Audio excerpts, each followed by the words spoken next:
Welcome to the Cannabis Equipment News Podcast.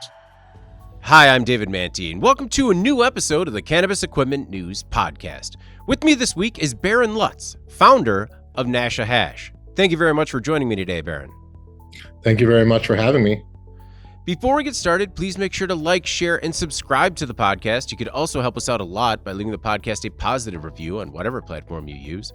If you want to email the podcast, you can reach me at david@cannabisequipmentnews.com with email the podcast in the subject line.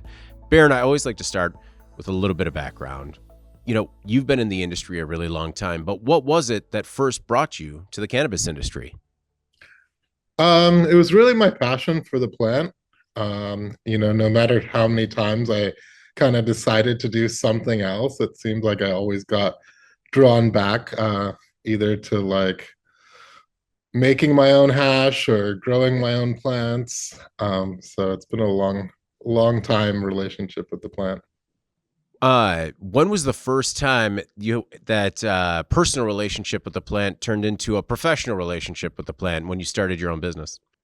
Yeah, so I've been commercially making hash for 9 years now, 9.5 years.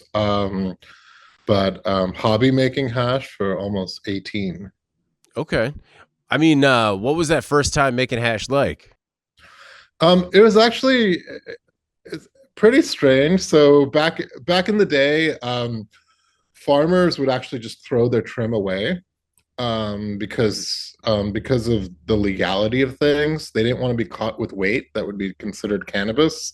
So it was, smarter to kind of throw it away or compost it rather than have it laying around. And a farm that I was visiting had a washing machine and some bags of trim, and they're like, we're about to throw these away, but unless somebody wants to jump in and make bubble hash. So I think that was my first time making it alone, but I got a brief kind of intro to it on another farm. It was like freezing winter.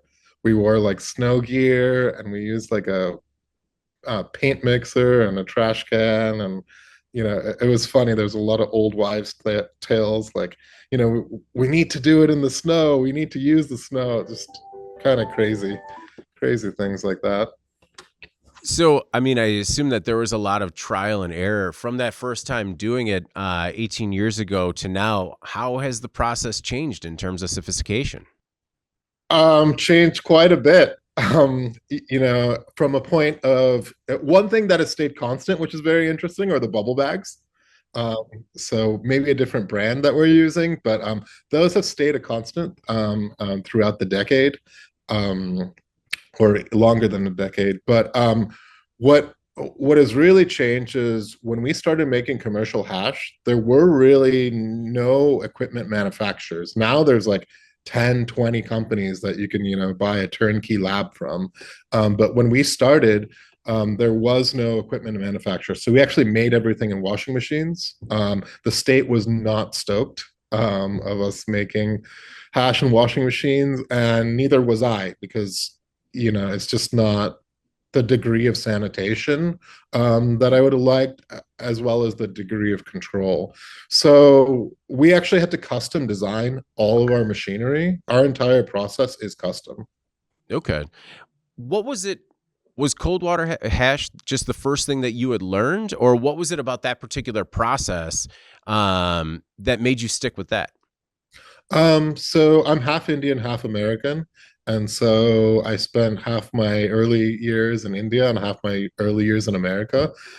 So when I lived in India, the cannabis was super low quality. It was stems and sticks and really hard to deal with, but the hash was really good. And so I really enjoyed the hash that I would get in India. So when I came back to America, I was kind of used to smoking hash. And so that's kind of what I always kind of gravitated towards. Do you see making cold water hash as more art or more science? Definitely science. Yeah. Yeah. I don't subscribe to the extract artist narrative. I mean, Okay. I think, I have a culinary background as well. Mm. So like what's very interesting is like you can give a chef the same ingredients as another chef, and maybe in the end the dish will taste a little different. And I feel like it's kind of the same thing with hash making as well. You can give the same material to two different hash makers, um, and there'll be like a slight difference probably, but unless they really didn't know what they're doing, the product should pretty much end up similar. Okay. So In terms of people not knowing what they're doing, how has the industry evolved in terms of people that are trying to subscribe to the process and put out a quality product? well, I feel like it's immensely different now because there's so many blogs, there's so many YouTubes, there's so many tutorials, there's so many professional companies that you buy equipment from that are happy to do consultations and help you out with the process. So it's a lot more open source right now than it ever has been, because like back in the day everyone was very secretive about what they were doing and didn't really share techniques. Compared to other products in the industry that are available right now, where does it stand in terms of being a premium product or consumer interest? Yeah, so it's really interesting because the I think with other extraction and concentration processes, you're kind of able to really cover up what happened to that plant, because a lot of the time you're able to take it completely apart and then use like the components you want. So you can separate the THCA out, you can separate the terpenes out. Hey, you didn't like those terps, well, at least you got the THCA from it, and that's like a solvent based process or hydrocarbon based process. um, I think solventless and hash making, you really get the truth of what happened to that plant.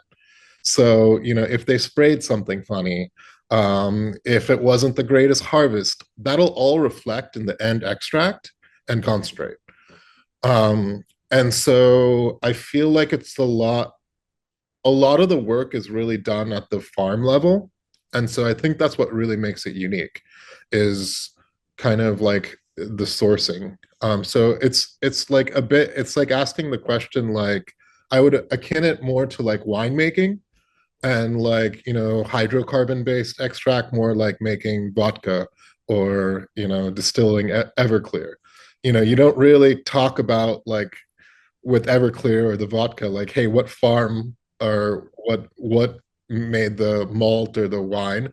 But you do when you go to wine. So I would say that's the probably most similar way of comparing it. Well, in that vein, what does it take to become a Nasha Hash partner farm? So we do a lot of um, I think the first thing, it starts off with the farm visit. And it's really important for us to visit every single farm that we work with. And then I always look through, how do they feed the plants? And then what are they doing for their IPM, integrated pest management? And so those are all the most important things. And then, at this point, it's just years and years of working with each other. A lot of farms we work with, we do barbecues with them. I know them personally. They're part of the community. And I think that is really important when it comes to sourcing, as well as planning stuff out. Sometimes to make a piece of hash, we've planned that piece of hash out 3 years prior, because we've found a genetic liked, we've done a pheno hunt, we've isolated that pheno, we've put it into production, and then we've scaled it out. So sometimes it's a 2 to 3 year process to kind of get the product we're looking for. And so it's really important to have that relationship with the farm in order to do projects like that. And really differentiates us as a company and a brand, because we are doing that. When you're doing those walkthroughs with a potential partner, what are some of the things that you're looking for that will make it a good fit, and what might be some of the red flags? So what I really like to look for is plants grown in soil. I feel like it's funny to say, but plants grown in soil for me make the best hash. And so that's one thing I look for.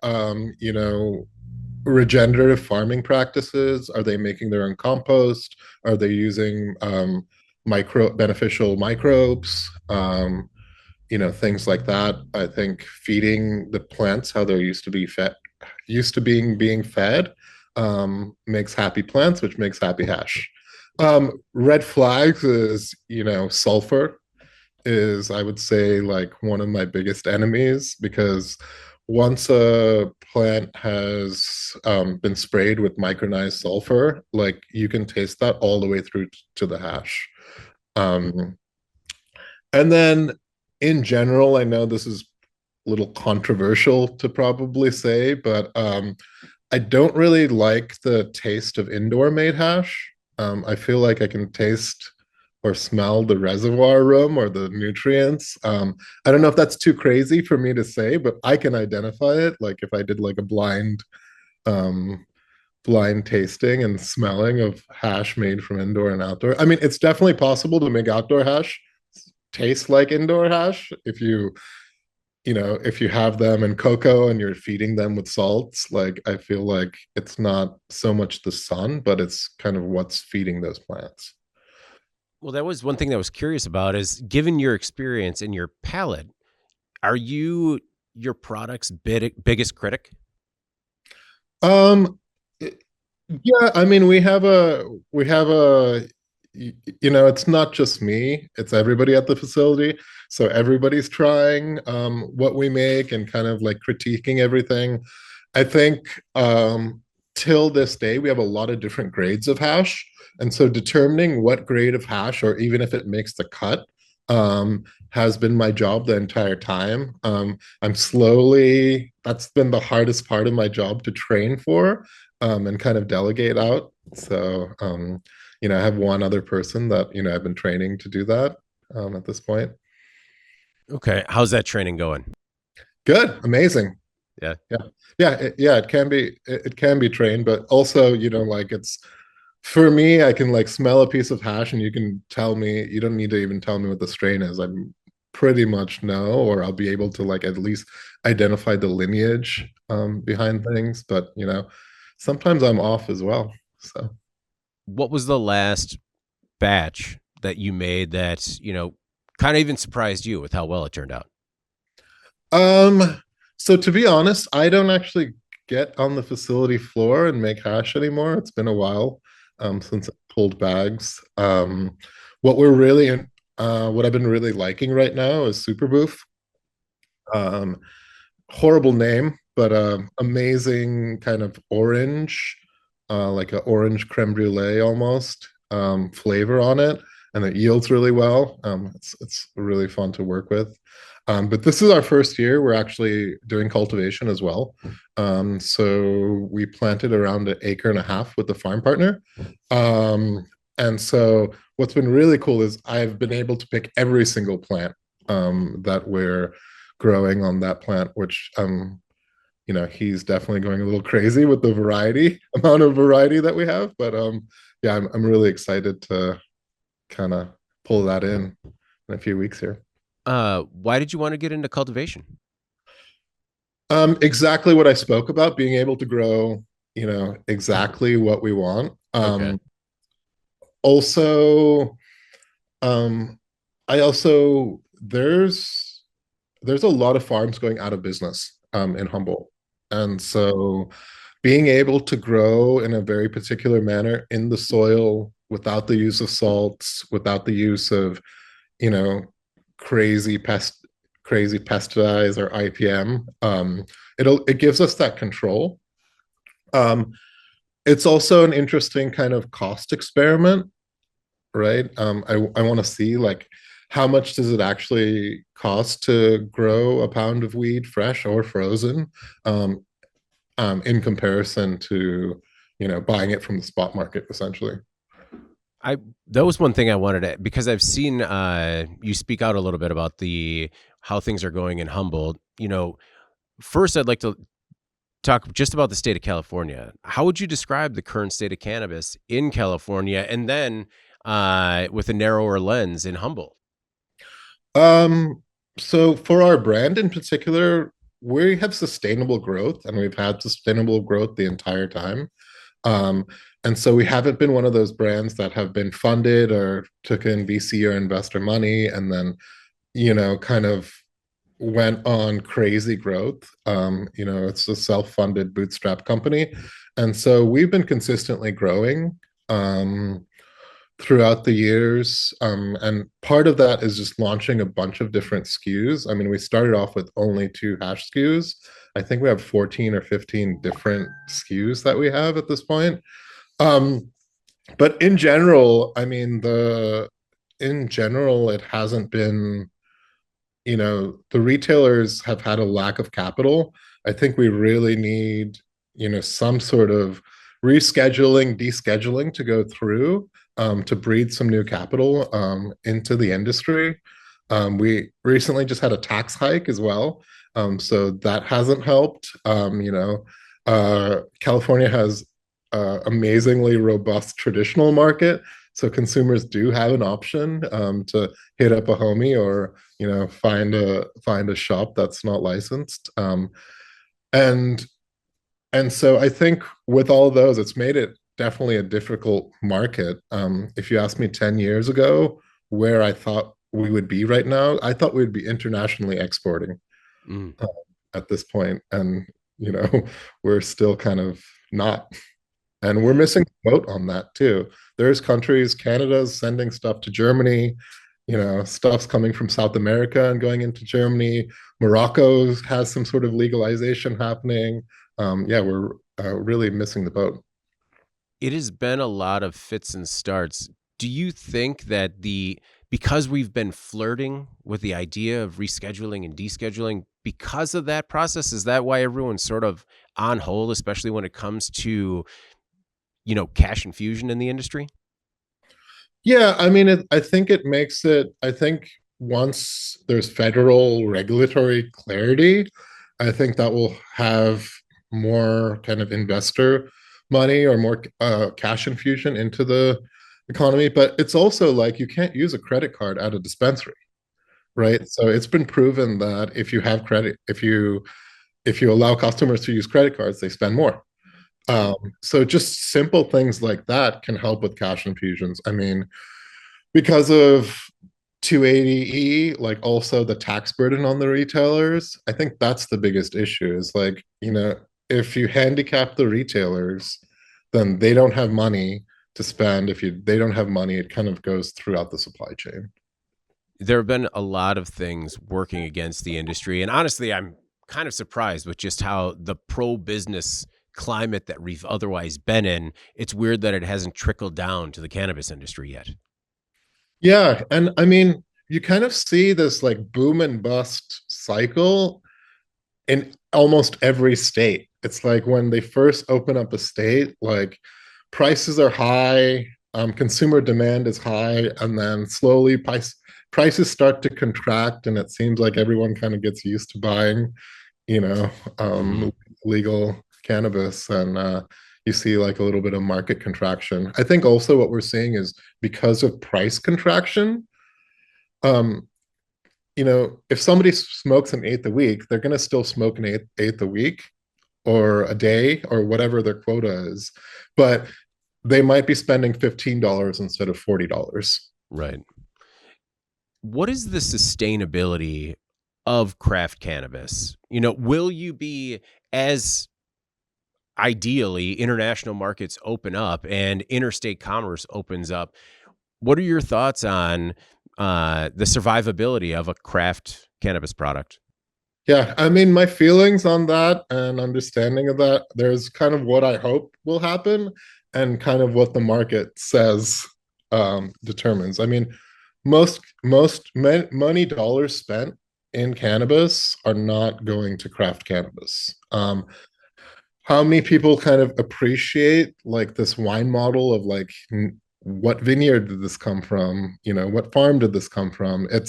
I think it's few and far between that consumers are knowing or caring. So I feel like we might have like 40 to 60 years, before we even get to kind of that level of sophistication. But I mean, there is I think craft cannabis is well and alive in the traditional market.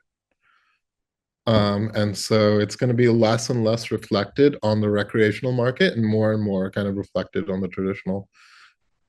Why do you say it's more reflective in the traditional market? Well, because I think that's what defines craft is like small, you know, small artisanals kind of doing their thing. It's just like they can't throw up like a huge warehouse. Okay. So it has to kind of stay small. Especially in the hash making, you can have like a garage and have like a traditional market hash company, out of your garage, and it's very small, and like the hash maker, like, really cares. He doesn't have hundreds of employees coming in, it's so yeah, I think that's how it remains craft. Um, you know, it's it's also interesting to see like how do you define craft? Like is it a size thing? Is it like a street credibility thing? Like, and so that I think the word craft has been co-opted, and I don't exactly know what it still means. Well, I guess I think when I think craft, I think premium product, Okay. because I think that if you market something as a craft product and you sell someone on it and they realize that they've been sold kind of a subpar product, you lose that business. You risk losing that business forever. Whereas, true sustainable craft means that you need to continue delivering that premium product that people are willing to pay a premium price for. Yeah, and so I think if you're looking at craft being synonymous with premium, I think that's our job, is to be able to scale, a premium product and not compromise in quality. Well, talking about making it, you had mentioned, so all of the equipment that you use, you've handmade? I haven't welded it, but Okay. I've worked with engineers and designers, and then they've delivered something and it hasn't worked, and I've worked with more engineers and designers, like, down to the screws and washers, and yeah, yeah. So have you ever thought about marketing your own equipment? I have. I just don't like. I don't think I want to like get calls like, how does this, I feel like it's a completely different business. Hmm. And I don't know if like the margins are there. Um, I feel also at our scale, like, so we make over a ton of hash a year, and literally a ton. And so there's probably only few players in the world that would want that machinery. And so you have to sell 5 units at $100,000 or $200,000. Like, that's like you know, it's a $1 million business, and then be fielding calls of stuff not working is not not what I want to do. Are you, in terms of scale, are you the largest producer in the US? I don't know, and I would not know how to measure that. We Well, make a you just lot got to go old school, and you just got to, of course we are. Yeah, Absolutely. No, no, yeah. okay. No, I don't want to be that hubris and That's be fair. like, I'm the biggest. Um, we make a lot of hash. Um, I would say, because our machinery is custom, um, I do know it's bigger than anything that you can buy on the market, and we do make hash every single day. So it's possible other facilities maybe have two or three or four of like the smaller machines to kind of equal the scale, but yeah, I do know, as far as like cold water hash, we are the largest brand in California. So there's BDSA and headset data that say that. So, at a ton a year, are you still looking to grow the business, or are you kind of at a level right now where you're happy? We overproduce what we can sell. Okay. And so I think that's the most frustrating part about my business, is we literally get an inquiry every single day from someone in Europe or Brazil or England, um, asking like, "Hey, can you ship?" And we can't. Or even across the US, we get inquiries every single day. And so we can only sell as much as we can sell in California. And so that's the frustrating part. We've looked at going multi-state, but I think the biggest issue for us going multi-state is the input. And so do we compromise? I will say I think California grows some of the best wheat cannabis in the country. Um, we're really close to Oregon. It's 100 miles to Oregon. So, I don't want to put down what happens in Oregon. I think Oregon grows really great weed as well. But barring Oregon, Washington, California, I don't know if you can get the same quality. And that's just because I prefer outdoor grown cannabis. I'm sure there's great indoor being grown across the state. So that's been our kind of limiting factor is like, hey, it's kind of like In and Out. In and Out refused to go anywhere outside of California till a bunch of laws changed because they wanted a specific input for their product. When you look at other equipment that's available on the market, do you see a feature that, intrigues you and then you try to add it to your machine? Or do you see stuff that's in the market that you'd want to try? Yeah, definitely. I mean, there's definitely some features that I see in other people's equipment, which I'm like, oh, that would be sweet to have. Yeah. It would be like 100K rebuild to do. And so like right now I'm working more on the sales end of how to move a ton of hash, rather than figure out like how can we make more hash. Okay. So, I mean, what are some of your thoughts on that in terms of selling more hash, creating more educated consumers that are looking for your product? Yeah, so I mean, what we've done is I think our major push right now is going into vaporization.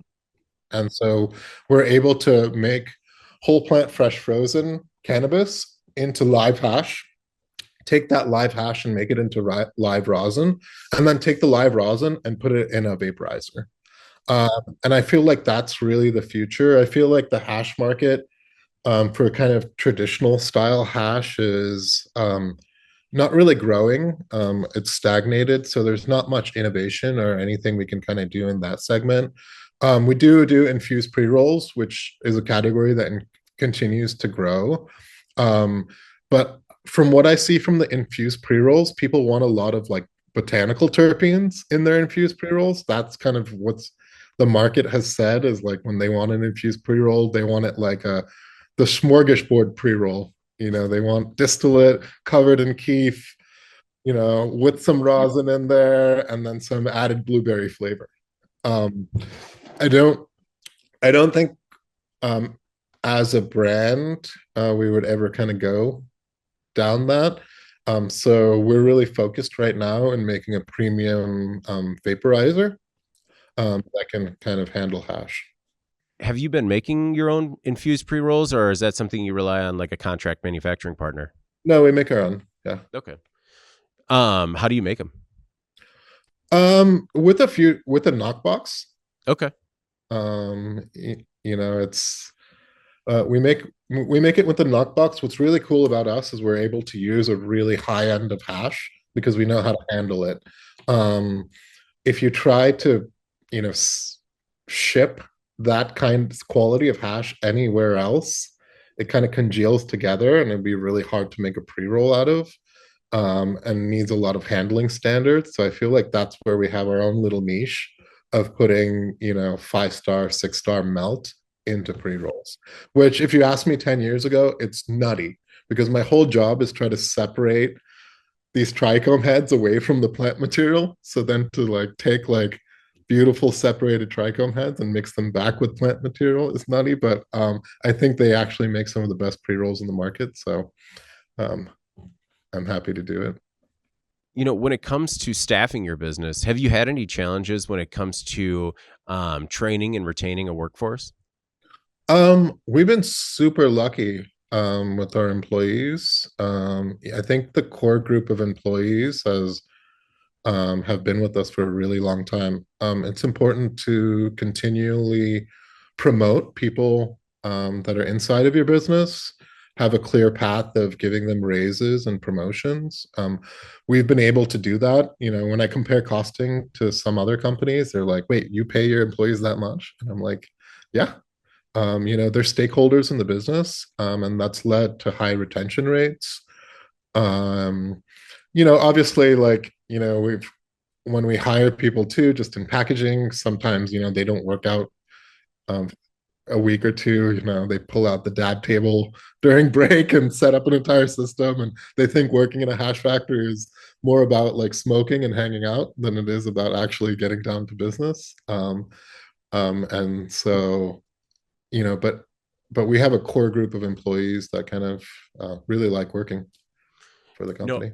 I mean, I definitely think there's something in terms of the product that you produce when you promote from within and you empower your own employees rather than, I guess, for more or less seeing them as replaceable.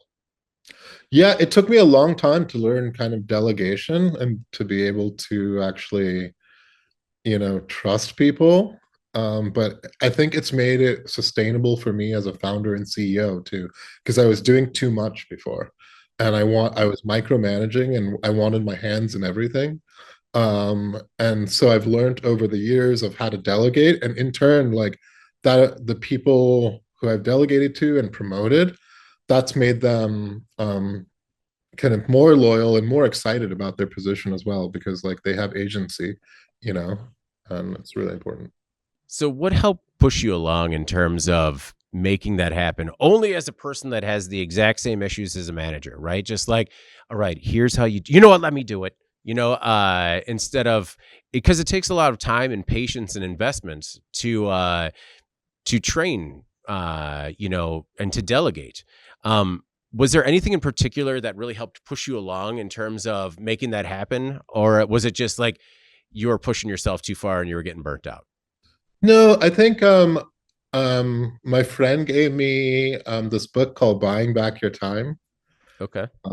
And so, and then, you know, I've spoke to other founders and kind of, you know, describe my situation. And you know, I have a close friend that I talk to, who's also CEO and founder of his own company, and you know, he kind of guides me along as well.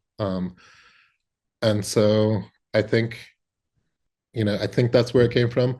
I think this last 2 years, I've taken the most vacations I ever have, and the company's grown the most it ever has. And so I think like I was inhibiting um, the own growth of my own company because I was trying to micromanage too much, and I was trying to put too many things on my own shoulders. Wow, that's I mean, it's encouraging to hear that from a founder CEO. Yeah, yeah. I mean, I feel lucky. I still take my laptop. I'm still on calls. You know, Oh yeah. um, but yeah, it's been amazing because I literally worked every single day for I think like 7 years straight. And so it's easy to burn out. No, I understand that dance. You're putting the laptop in the car with all the luggage and you're like, this is just in case, just in case. I'm not saying I'm going to work, but No, no, I like at this point I like working. yeah. You know, if you're not burnt out, then you know, I don't know what I if you're like on a beach all day, there's only so many days I can stare into the abyss and not work. um, what are some of your expectations on things changing from a legal perspective? I understand that given the current climate, a lot of people are a little hesitant to make any sort of predictions. But do you think anything will move within the next year?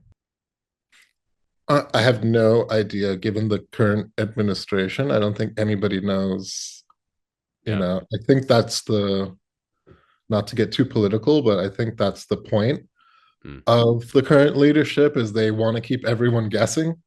Yeah. You know, he can call in the CEO of Intel and tell him he's going to get fired, but you know, come out with then owning 10% of Intel. Yeah. So I don't, we heard rumors of CEOs talking and descheduling, but I mean, I feel like the current administration has a lot on their plate that they're working with. So I don't know if cannabis is a priority or how they see that affecting voting in the midterms and Right. um, Definitely a lot on the plate right now. stuff like that. So, I mean, I understand we have like two wars going on. Yeah. And so I feel like there's more focus on stuff like that. And, tariff wars that they are perpetuating themselves. So that there's a lot to deal with in terms of that. I stopped hoping for anything political to happen. I feel like there's a small political win we have here in California. Excise tax went up from 15 to 19%.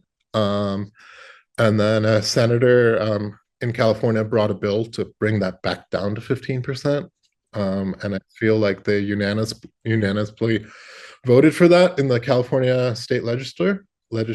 And so it's on Newsom's desk right now. So that's like a small win, but like, I can only hope for small wins like that. For us, I think what's really interesting is what's happening in Germany right now. I would love to make hash in Germany. Okay. What specifically is happening in Germany that you find exciting? Well, legalization in Yeah. general. Okay. They legalized last year. And they didn't kind of like quasi legalize it. Like they just said, okay, cannabis is legal. I think they haven't built out supply chain just yet. So it's very nascent. And so I feel like there's a lot of opportunity. Also, like in Europe, hash is primarily how people use cannabis. So I think especially for a brand like ours, like it would be really fun to go to Europe and be able to replicate our process. No, I honestly I think it'd be really cool too. Like especially given your specific product, I think there'd be a lot of opportunity there. Have you ever pursued, alliances, partnerships, collaborations overseas? Yeah, I think not yet. From what I'm hearing, it's still like I like to let things kind of form slightly. Um, because also like I don't I don't think as an American citizen I can just go to Germany and set up like a manufacturing facility. I think it would be a lot more difficult. So I want some players to kind of emerge. I want some supply chain to kind of get dialed in, and then I think we'll be ready. Well, I really appreciate you taking the time, Barron, and talking about uh, the hash business and the things that you've built at Nasha Hash. Before we get out of here, is there anything else you want to make sure the Cannabis Equipment News audience either knows about yourself or your work at Nasha Hash? Yeah, so you can find us at www.nashahash.com. And it's a super cool website. We have something called Strain Library where you can look at every single piece of hash we've ever made with a description and a COA. So I think that's really cool if people are interested. We have a lot of stuff on YouTube as well if you want to get a little bit more in the process. And yeah. How do you toe the line between giving a look behind the scenes and not giving away the secret recipe? I stopped caring so much about being like secretive. I know like our our marketing director who's worked with us for a really long time recently filmed in our facility, and that's the most I've allowed him to film. And he's like, are you sure? Because he knows how like I think he knows how like paranoid I've been in the past. But I think at this point we're so much more than just our process. We represent all our stakeholders in the community. I think there's very few brands that have been in the space this long and been this consistent. So even if you took our exact equipment, like looked at a video and replicated our exact equipment, there would still be like a lot you would have to do. And yeah, so I'm less paranoid about that. when I was looking up the company, I was curious, how did you come up with the name Nasha Hash? So Nasha means to be high in Hindi. Oh, It's okay. pretty literal. Okay. Right on. Well, thank you again for taking the time. I really do appreciate it. One last thing I wanted to ask, do you have any, upcoming products or anything in particular that people should, keep an eye out for? Yeah, so I think the one we're most excited about now, which we just launched 30 days ago, is our all-in-one vaporizer. And we launched it with C-Cell hardware. Um, it's really cool because it has a preheat function, a display, and a way to modulate the temperature. And so that's really important. And we've been trying to work on that for a long time because some people want huge clouds. And then some people want to like sip on it and get more flavor. And so we're able to deliver that. And so we just launched that around California. It's actually been one of the most successful launches we've done for a product since the start of the company. So I'm really excited to see how that continues to grow. How did that partnership with C-Cell come together? So I was searching for a way to vaporize rosin, and I was at Hall of Flowers, and I linked up with one of their employees who works in their research department. And then they actually were so impressed by our brand and our product, they started sending PhDs and engineers to our facility. And so we went through, I think, 4 or 5, visits from C-Cell and some incredibly talented and smart people. And then, we went to their facility as well, and they designed a vaporizer around our rosin, essentially. Oh, wow. That's incredible. And so I have immense respect for the way they approach a problem because they're looking at not just like design, but they're looking at thermodynamics of the atomizer, what materials go into the atomizer, how the airflow system works. They're looking into the biochemistry of rosin and how that interacts with the material. And it's really impressive to see research. I really wish that there was more cannabis research going on at that level, because I think it really pushes the industry forward. Oh, I couldn't agree more. Well, Barron, thank you again for taking the time. I really do appreciate it. Yeah, me as well. This has been an amazing podcast. Well, thank you very much. Before we get out of here, please make sure to like, share, and subscribe to the podcast. You could also help us out a lot by leaving the podcast a positive review on whatever platform you use. If you want to email the podcast, you can reach me at david@cannabisequipmentnews.com. Email the podcast in the subject line. All right, for Barron Lutz, founder of Nasha Hash, I'm David Manti. This is the Cannabis Equipment News Podcast, and we will see you next week.